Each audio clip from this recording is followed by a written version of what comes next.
Welcome to Roll for Geekiness! J, G, and A here. And V is not joining us because he's already back in school.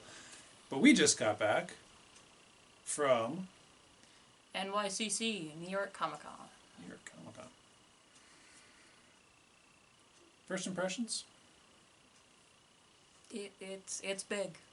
I expected it to be big, and it was big. That's for sure. It was big. That was my first impression too.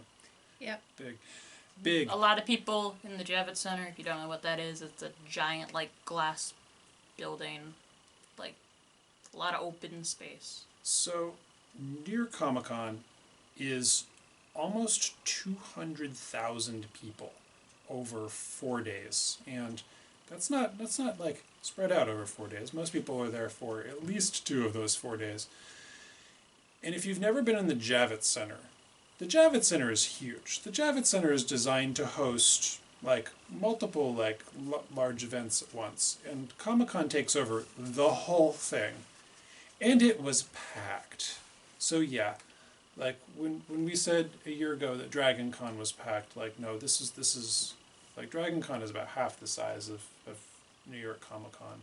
This was huge. That was really the big first takeaway. impression. Yeah. And yeah, I think aspects of that definitely play into a lot of our experience there. Shall I just dive into the list? Sure. It's not even dabble. We shall just die. Let's dive. We head first.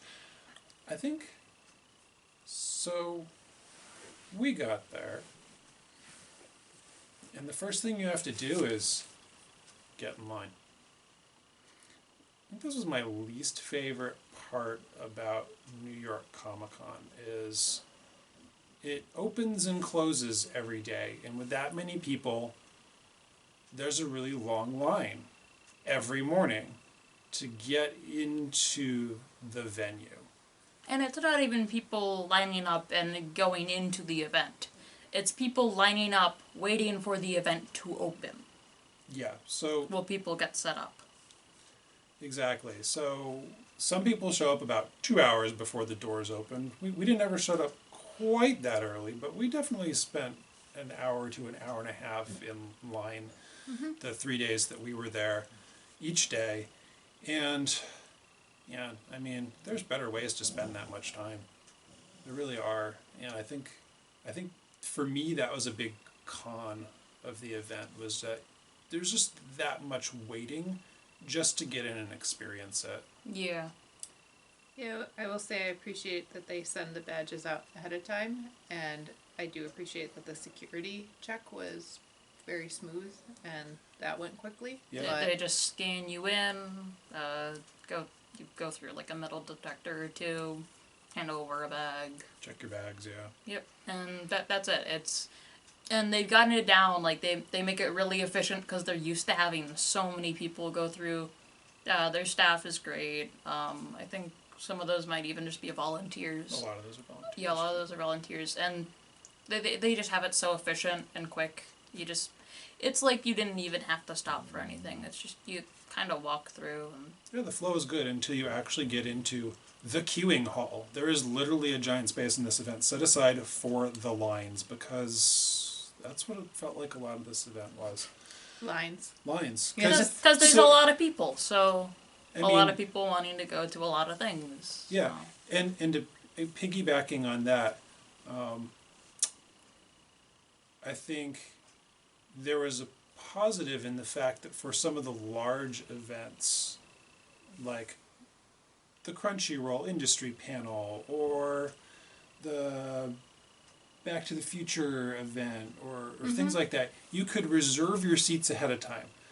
There was a whole process, and that was a stressful and painful process in and of itself, but once you made it through, you knew that if you had a reservation, that even if you were going to have to stand in line for an hour or so ahead of that event, that you had a seat. And if you didn't do that, there was a standby line, and if there were extra seats, they put those people in, and that was great. But to know that you had a seat was great. But again, you still needed to then get in line. and wait for 45 minutes to an hour before those events, even if you had reserved a seat. And they only did that for some of the really, really big events. It wasn't for every Yeah. single panel. And that was another thing that caught me about this event. The New York Comic Con was very big on everyone must still be wearing masks because COVID's still a thing. It was a policy of the Javits Center. They were handing people masks as you came in the door if you weren't wearing one already. And then so many people just them ditched off. them as soon as they walked through those checkpoints. Even in the queuing hall, there was all the people being good about their mask, then there was the people that just decided they didn't want to wear one. And a lot of, the security or other people, which kind of seemed like they had some sort of authority, I feel like they may have noticed that people weren't wearing masks, but they weren't, enforcing it or bringing down in any way that they need to be wearing masks. And unfortunately, I'm guessing a lot of the people who were handing out those masks were once again volunteers or people who, do not get paid to harass people to put on their masks or to get into an altercation with someone. So Yeah. there should have been some security to Yeah. try to manage that, and I'm guessing that might not have been a priority. Yeah. In the same vein of, do I want to say it? Yeah, I do. Of people being obnoxious. Were the people actually being obnoxious? I found there were a lot of people who were not asking before taking pictures of cosplayers. There were a lot of people just kind of wandering around being like, oh, that's cool, snap. Or, somebody would be set up for a picture and then 3 other people would jump in. Or the one that was the worst was the one where we're all just standing there talking and someone literally just kind of pushed their way into our circle with their camera. The lens was literally this far from my face. The edge of the lens was right here. It was I didn't even realize them at first until I realized what? Why do you have a camera up to the side of my face, pointing at someone which I'm actively having a conversation with? Yeah, it was just. You're oh, you're talking to them? Let me just get a photo. That person did not even care. No. No, And it was, Not a lot of people were nice about taking photos. They would ask first. They would if they wanted to do a pose where they may have been had their hand on our shoulder, they'd ask us first. People were really nice about photos, but then there was a couple people which just kind of. There was more than a couple. I think there's a Yeah. couple at every event, right? Most of the time, most people are good, and then there's 1 or 2 people that you're just that was a little annoying, but whatever. It doesn't ruin your day.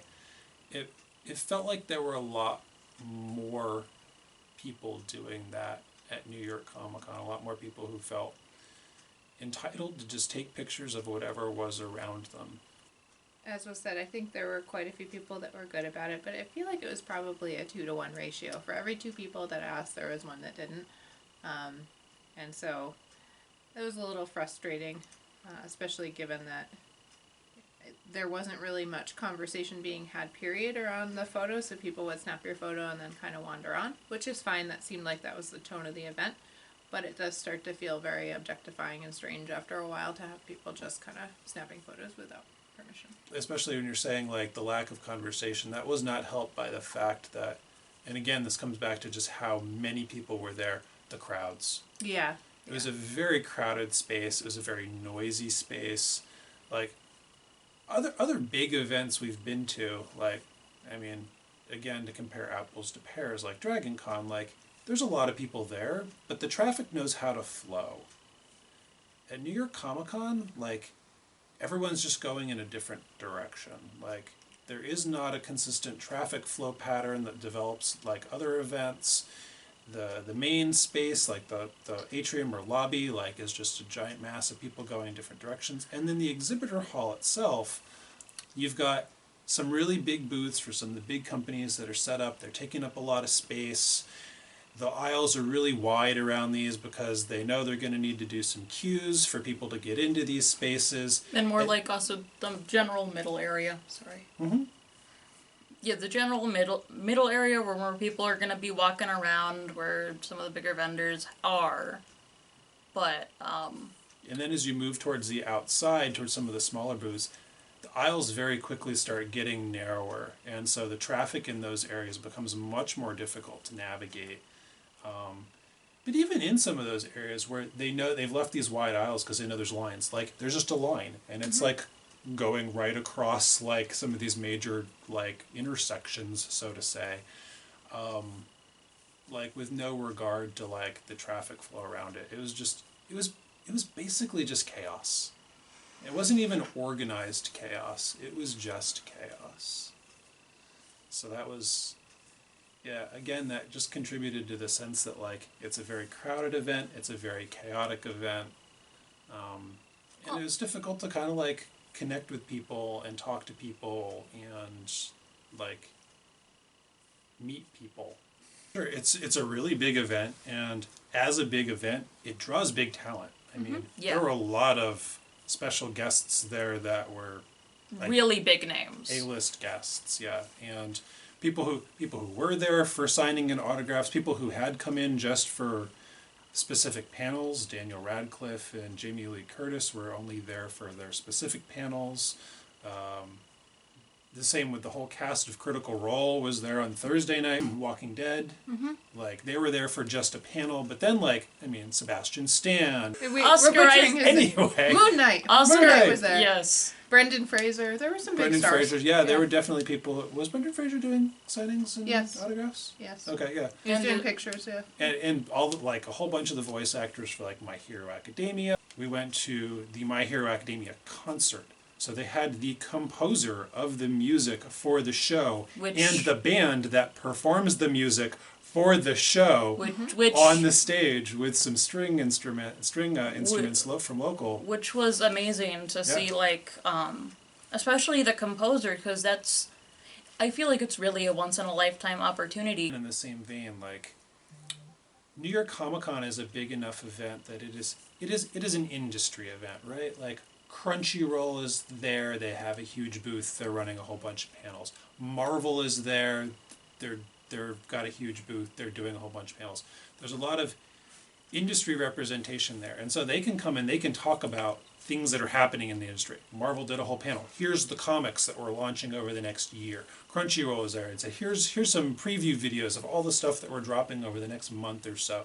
Like, you get that kind of stuff at New York City Comic Con. You're not going to find that kind of stuff at a lot of other events.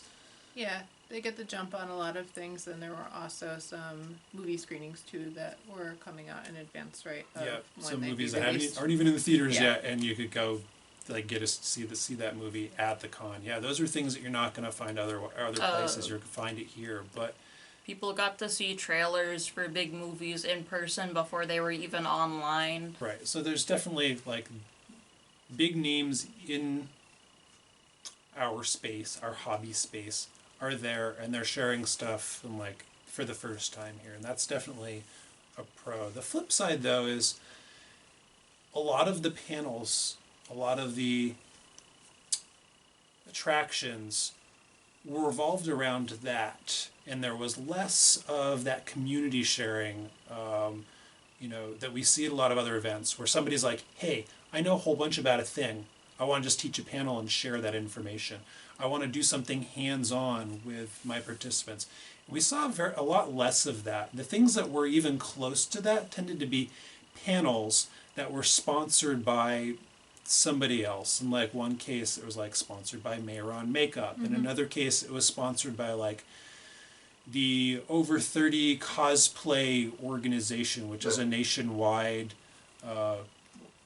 organization of some sort.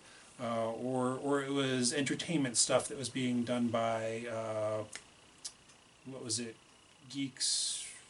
Oh, Nerds Who Know? Nerds Who Know, that Nerds was Who Know, them. yeah. Them, who is a local to New York City, I think, like just organization of some sort. So there was nothing that was really kind of like, oh, here's Bob and he knows a whole bunch about audio engineering and he wants to share it with whoever wants to come and learn about it.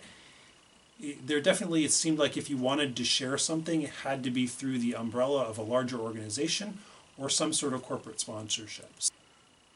And I think they did get some of those people who might have done something like that at a smaller event, but they kind of collected them into a panel, and then that panel was sponsored by something. Yeah. So you I mean like the makeup panel, like it was, there were a whole bunch of like very experienced cosplayers talking about makeup and their experience with doing that. It was a good panel. Yeah. It was sponsored by, like I said, Maron Makeup. So it wasn't just like a bunch of people who had decided they wanted to do a panel. It definitely had that space because there was some entity behind it. And V pointed this out too, that they didn't talk about some things that they might have otherwise talked about in this panel because the products weren't part of the Mayron line. So it was like, oh, okay, that's interesting. It feels like they may have coached the presenters a little bit, like, don't talk about anything that's not something we sell. On that specific experience, I'll just say too that I appreciate that they tried to give some time for Q&A, but obviously it's such a big event like that. There were a lot of people with questions. I don't know how we didn't stay for the entirety once they got to the Q&A, yeah. but I don't feel like there was that much time left, and I don't know how many people they actually got through. So that's another, right, it's just a reality of being at a larger con where you have a question and your audience is just larger, you might not really get your question answered. So Yeah. I felt like the whole experience in general was a little bit more observational than participatory, if that makes sense. Yeah. So the panels were definitely a mixed bag, and I would say the cosplay kind of was too, in the sense that I think we expected there to be more people in cosplay, and I think there was a lower percentage than anticipated. That being said, which I know we'll talk more about, there was a lot of insanely talented cosplay, and the cosplay contest itself was really Yeah. humbling as someone who's just started to cosplay. But Yeah. I really enjoyed seeing people's creativity and their skill and talent. It just was a real mixed bag. A lot of great cosplays, a lot of great cosplayers, just a lot of great people in costumes and work. Yeah, I mean, so yeah, let's start back at the beginning of that. So, and I guess it probably has to do with the nature of the event, right? Where this is a Comic-Con, a lot of people are there to meet their favorite artists, maybe get some comics signed, other media guests maybe, but I think we estimated like maybe only 50% of the people there were in cosplay, and it felt Generous. lower. Yeah. No, Yeah, it's probably it's probably a generous estimate, and it probably definitely closer to felt, 40. I'd say it was between 30 and 45%. it definitely felt less than other events we've been to. Even we were at Flower City just a few weeks ago, and it felt like there were a lot more people, like percentage-wise, more people in cosplay there Well- in Rochester, New York, than in New York City. And this is such a huge event. Which is not a bad thing to not be wearing cosplay. You don't have to wear cosplay to go to an event. It's we just kind of expected more cosplayers to gravitate towards this. Obviously, there's a lot of amazing cosplayers of all like ages and years put into the craft. We definitely saw that here. Yeah, and the people that we It was did great. talk to, everyone was friendly, everyone was great, everyone was collaborative. Like, yeah, like you said, the cosplays were great, the cosplayers were great. All levels of skill, all levels of experience. The stuff in the contest, yeah, like you said, man, off the hook. You can go find it. Like It is everywhere. Yeah, there's videos, there's reels on Instagram, there's photos. Yeah, even those were just wow. You watched. They talked about some of the stuff that went into those, and you saw it, and it's just like that's amazing. And we saw just as much on the floor that wasn't even in the contest. That was also just like that is fantastic. There was a I had a quick gripe though about the cosplay contest. Yes. Okay, so these people put in so much work and time and effort, and they give a best in each of the major categories, right? In terms which of was armor, effects, and needlework. needlework. Yep. And so they give best of to each of those categories, and then they do the top 3 overall for the show. And if you were just best in one of those categories, you just got a lanyard with what looked to be a pretty cheap piece of something. Yeah, Where attached to the couldn't end. tell what was on it. It could have been a little enamel plaque, but whatever it was, you couldn't see it from even halfway back the thing, whatever they got. I'm just saying, I'm sure that New York makes a pretty penny off of this event, and you might want to give some of your cosplayers a little bit more recognition. That's all.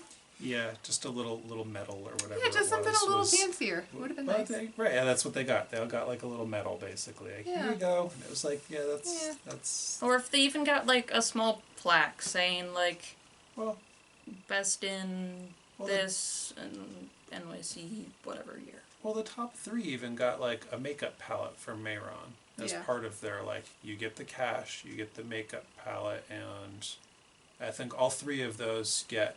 They get tickets to C2E2, which is where the Yes. championships are No. next year. Well, they're only sending one representative. Oh, okay, sorry. The First the place top gets- one gets yeah, a ticket to C2E2. Is the rep for New York. Okay, Yeah. but yes, still, yeah. I mean, come on, give the makeup palettes to the top 3 Yeah. in Yeah. category, right? The 3 top category winners. I Come just on. felt like Anyway, as someone yeah. who is maybe newer to cosplay but knows how many hours you can put into something, listening to how much work went into those, and then seeing them get a lanyard with a right. Looking at what they Tiny did, medal. like there Yeah. were Yeah. many hours in those, hundreds of hours. Anyways, that was just a small gripe because Yeah. it just felt like Yeah. it stood out to me. I was expecting Here's New your York. peanuts. Right. It just felt like New York's known for this cosplay contest in addition to other things, and so I just expected a little bit more in terms of what the contestants got. Yeah. But I really liked seeing the amount of people in cosplay of varying not only experience levels or like budget, but also age. I saw like a very wide range of age, and I think that's really great because cosplay is one thing that can bring people together. I really feel that. There was some people which were probably in their tweens or maybe even like single digits, which were in obviously like really great cosplay. Then people which were a bit on the, I guess, older and not you.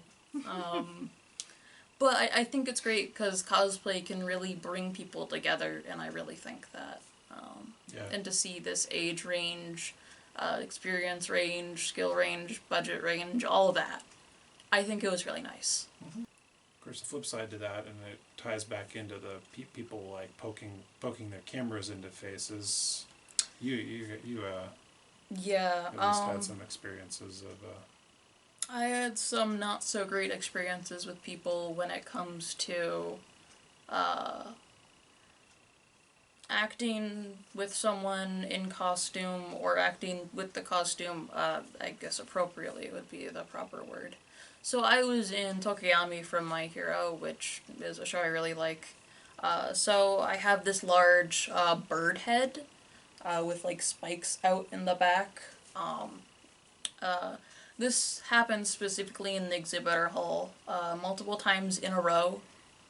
I had felt people actively grabbing at them because I had like a balaclava which connected the bird head to that. So I could feel that someone was just like holding it in place or pulling on it. I feel like they were probably like poking the point to see if it was spikier or something like that, because they do come to pretty refined points. And also like, hey, bird guy, crow, whatever, like, pose. Like, just people kind of, Yeah. even if they don't know the character, just like, hey, you, pose now. Like, which also links back to the photos, Yeah, of photographers. course. yeah, shout out though to the young woman who was in a Catwoman costume who completely trashed the people who were taking photos without permission and kept saying, yeah, it's fine, just take my picture. Yeah, you asked, it's fine. It didn't stop anyone, but I really appreciated that she asserted herself. I appreciated that they were trying to reinforce what was on signs everywhere around cosplay not being consent. So, Yeah.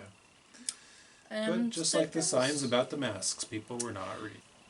honestly, it's probably my favorite event that I've been to so far. just to see something on this scale and level with this many amazing people and all the volunteers. Like, big thank you to all the volunteers. You're really what makes this happen. All the people that came. And the all staff at the those. Javits Center. Yeah, and the staff of the Javits Center. Yes, staff of Javits Center and all the like people that volunteered. Thank you. You are really what makes us, this Makes it community, be able to do things like this on this scale, and it's amazing. It is. It is the biggest event in this space. Yes. You know, the next biggest event is San Diego Comic-Con, which is, you know, around 170,000. And then you're starting to get down into events like Dragon Con, which are like 100. And Rhode Island Comic-Con, which is almost 100 or so. So yeah, this is the biggest event in this hobby space, and there's a lot going on there. I give it 2 apples out of 5. Apples? I really, yeah, apples. That's the big apple. Big Yeah, apple. it's a big It's apple. the big apple. So yeah, I mean, for me, like, just the lines and the crowds were really were really detracted from the experience for me. Like, there were some really great things like we've mentioned, but like, yeah, just like, you know, when I've got to spend 3 hours of the entire event, you know, and we're there on site for maybe 6 to 8 hours of the day. Yeah, that for me, that was, you know, when you're waiting to get in, you're waiting for a panel, you're waiting for this. There were a lot of lines, there were a lot of crowds, and For me, that just took a lot of it away from me. So I guess I would give it 5 out of 10 awkward comments after taking my photo. And I think it kind of comes back to what you were saying about size and lines, and I think that even though obviously as highly organized, the general sense of disarray and chaos was a little bit high for me. And yeah, just it was a mixed bag, so 5 out of 10 feels like splitting it down the middle. Yeah. so I'd give it 7 costume malfunctions out of 10. Okay. Take that as you will. It's a costume malfunction, but it's also 7 out of 10. Tasha's not sure what to make of it either. So that was New York City Comic Con for us. Your mileage may vary, but until next time, Nat 20. Remember, there's a special place in the afterlife for people who cut the line. That's a great one. So on point.